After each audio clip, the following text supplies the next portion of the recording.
Weaving is defined as the interlacing of yarns to form fabric. In order for a fabric to be considered a woven, it must have three properties: yarns in a warp direction, yarns in a filling or weft direction, and an interlacing of these. The shaded area represents a 1-inch wide section of the fabric. The number of threads per inch for the warp yarns is referred to as the sley, ends per inch, or warp count. In this illustration, there are 12 threads per inch. The shaded area represents a 1-inch section of the fabric where the number of filling yarns can be counted. The number of threads per inch for the filling yarns is referred to as picks, pick count, or filling count. In this illustration, there are 12 picks per inch. The relationship of warp and filling thread counts in this graphic is referred to as 12 by 12. The edge of the fabric is called the selvage. It's designed to give stability to the edges of the fabric so that the fabric will not fray during subsequent processing in the textile plant. How do we get the yarns interlaced to form a fabric? The warp yarns must be arranged in a parallel manner and precisely controlled so that the weft yarns can be inserted to form a fabric. The illustration shows the major components of the weaving machine. At the back of the loom, we can see a loom beam that contains all the warp yarns needed to manufacture the desired fabric. After the yarns leave the loom, they go over a whip roll that is part of the warp yarn tensioning system. Each individual yarn then goes through a drop wire that is part of the loom's stop motion system that helps prevent mechanical defects from occurring during weaving. Next, each yarn goes through a heddle eye that is mounted in a harness. The harnesses are used to raise and lower the yarns to achieve the desired design. After leaving the harness, the warp yarns are evenly spread and spaced by a reed. After a filling yarn is inserted at a right angle to the warp, the reed is used to force the filling yarn into the fabric. Then fabric passes through take-up rolls and is then wound into a roll. This selection will guide you through the basics of weaving. A loom beam contains thousands of individual yarns placed side by side onto a flanged beam. In order to have the necessary number of yarns on the loom beam, one must start with yarn packages in a creel. It is not possible to put all the yarns needed for weaving into a single warper creel. For example, if the warp beam needs 3,200 ends and the creel holds only 400 ends, then a section beam will be made on the warper. Therefore, 8 section beams would have to be made to accumulate the needed 3,200 ends. Yarn packages are first placed in a creel, from which they are wound onto a section beam or die beam. The path the yarn follows on the creel is through tension devices and stop motions.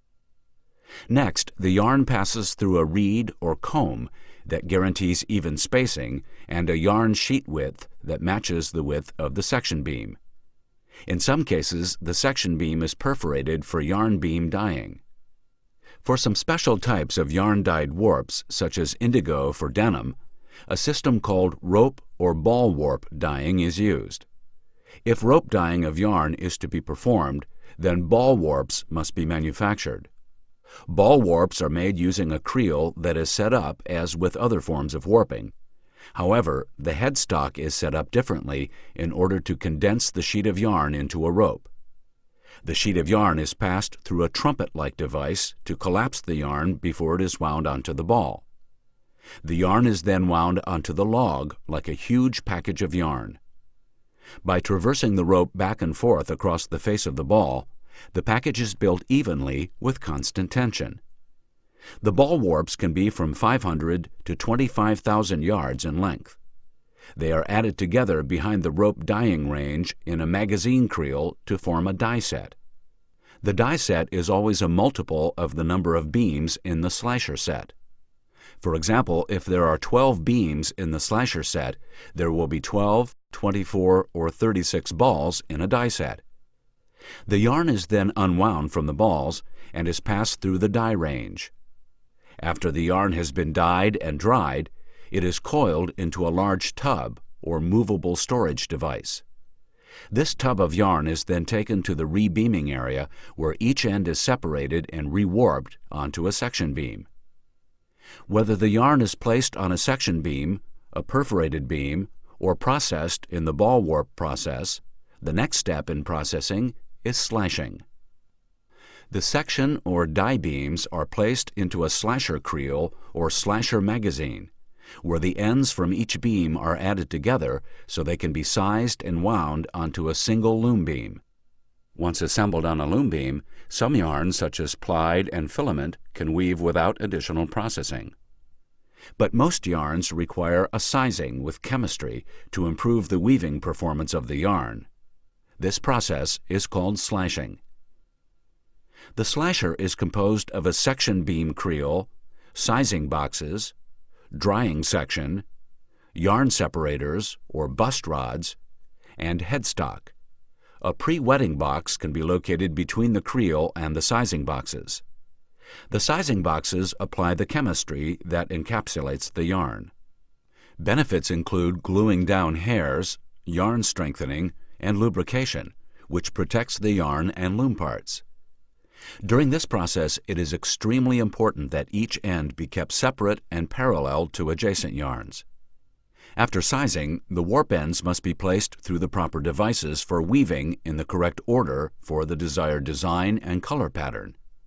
This process is called drawing in, where each warp end on the loom beam is pulled or drawn through a drop wire, a heddle that is in a harness, and then finally through a dent in a reed. This is one of the most important steps in weaving, since an incorrect color or weaving pattern will result in second-quality cloth. When changing warps on a loom with an identical drawing-in draft and warp end count, a knotter may be used. The knotter will tie the new warp ends onto the warp ends already present in the loom. The knots can then be advanced through the drop wires, heddles, and reed. This manual procedure to replace a depleted warp with a new identical warp can take less than 1 hour. The changing of the draw to a new one is considerably slower.